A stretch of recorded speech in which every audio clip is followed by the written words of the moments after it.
धन्यवाद।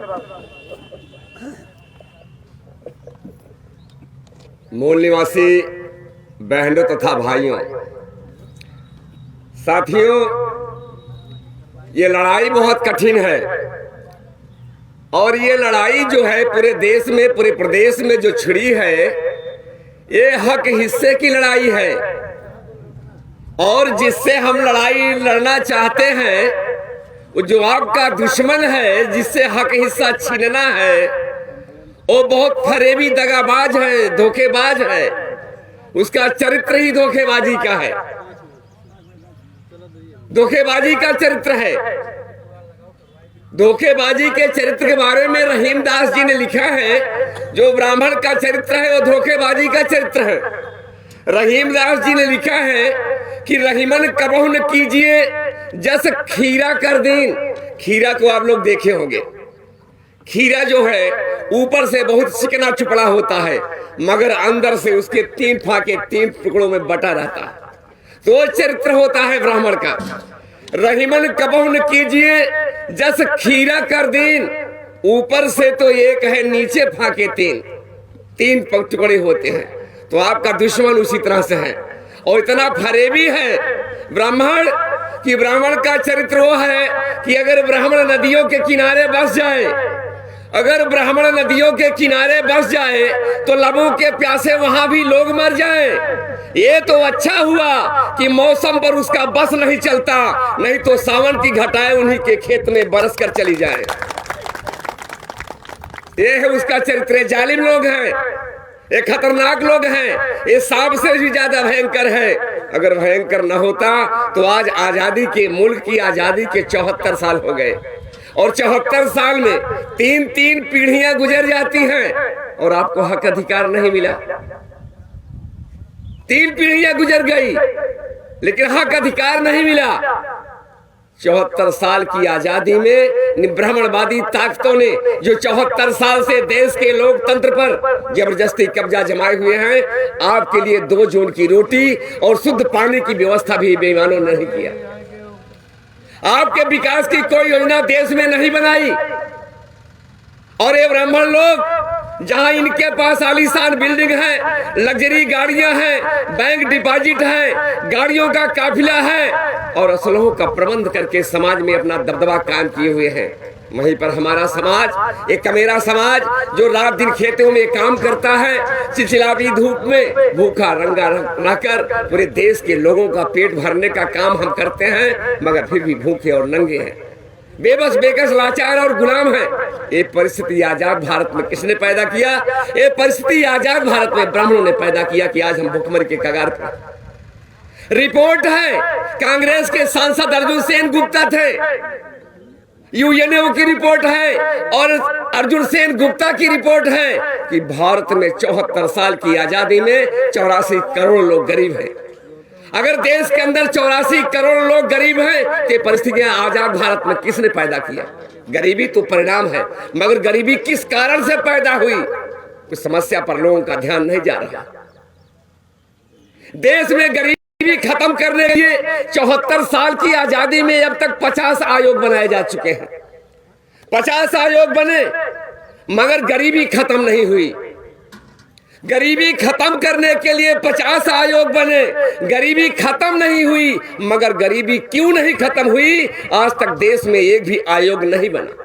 इसलिए नहीं बना कि ब्राह्मणवादी ताकतें देश की सत्ता और व्यवस्था पर कब्जा जमाए हुए हैं, अजगर की तरह कुंडली मारकर बैठे हैं, आपका हक और अधिकार देना नहीं चाहते। कमेरा समाज के लिए आज तक आप उत्पादन करते हो, देश का पेट भरते हो, मगर भूखे और नंगे हो। आपके विकास की कोई योजना मुल्क में आज तक 74 सालों में नहीं बनी। आपके विकास की कोई योजना अगर देश के अंदर लोगों ने बनाने का काम किया तो विधवा पेंशन की योजना बनाई, वृद्धा पेंशन की योजना बनाई, मिड डे मील के सहारे चलने वाले प्राइमरी स्कूल की शिक्षा बनाई और बहुत बड़ी योजना अगर बनाने का काम किया तो नरेगा की मजदूरी से बड़ी योजना देश में शायद नहीं बनाई। इसलिए नहीं बनाई कि मूल निवासी समाज के लोग ये मजदूर से ज्यादा हैसियत इनकी देश में ना होने पावे।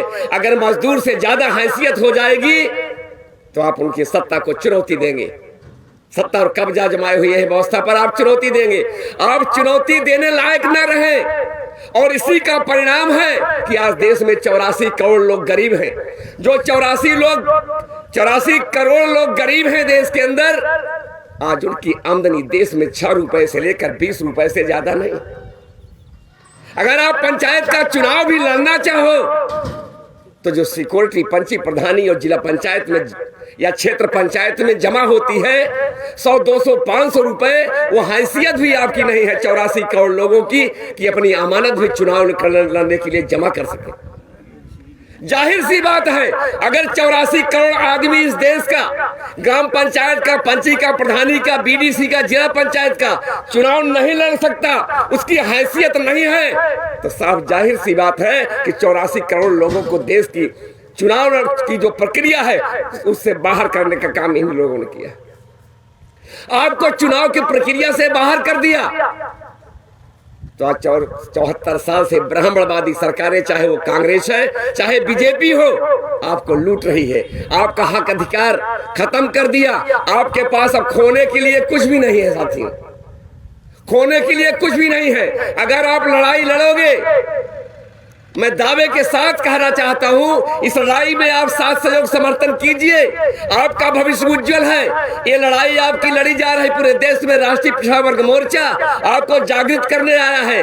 जो हमारे अंदर जातीय जागृति है, इसको खत्म करो। वर्गीय चेतना पैदा होने की जरूरत है। इस देश का या कुर्मी, केवट, चमार, पासी, धोबी, धरकार, लोहार, कोहार, नाव, तेली, भूच, कलवार, सैनी, माली, मुराई, जितने भी लोग हो, सबको एक होना होगा।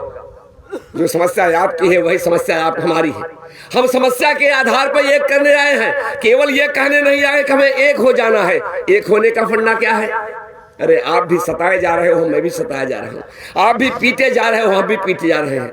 हमारे साथ भी जुल्म जाती हो रही है, आपके साथ भी जुल्म जाती हो रही है। हमारे समूचे समाज के अंदर बलात्कार भारी पैमाने पर है। सबसे ज्यादा इनकाउंटर हमारे ही समाज के लोगों का होता है। शोषण, उत्पीड़न, अन्याय, अत्याचार हमारे ओबीसी समाज के, बहुजन समाज, मूल निवासी समाज के साथ ही हो रहा है। इसलिए समस्या जो आपकी वही हमारी समस्या है। समस्या के आधार पर हमें एक होने की जरूरत है साथी। आप बजरे की खेती करते होंगे, बजरे की खेती देखिए, जो सताया गया आदमी हो, सताए गए आदमी का साथ देता है। जो पीटा गया है वो पीटे गए का साथ देता है। जो पीटने वाला है वो पीटने वाले का साथ कभी दुनिया में देता नहीं है। पीटने वाला पीटने वाले का, सताने वाला सताए गए लोगों का भी साथ नहीं देता, पीटा का साथ देता है। आप बजरे की खेती करते होंगे, बाजरे की, बजरी जिसको कहते हैं। 2 मिनट बड़ी बात समाप्त करता हूँ। बजरी की खेती करते हैं। जब बजरी आप बोते हैं तो बजरी को काट काट कर उसे धूप में सुखवाते हैं। सुखवाने के बाद उसे पिटना मोटा सा लेते हैं, पीट के उसका दाना निकालते हैं। फिर उसको जब साफ हो जाता है तो आप बजरे की खिचड़ी तैयार करते हैं। मगर बजरी की खिचड़ी जब तैयार हो जाती है, आप उसमें अगर दूध डाल दें तो दूध और खिचड़ी एक साथ नहीं मिलती।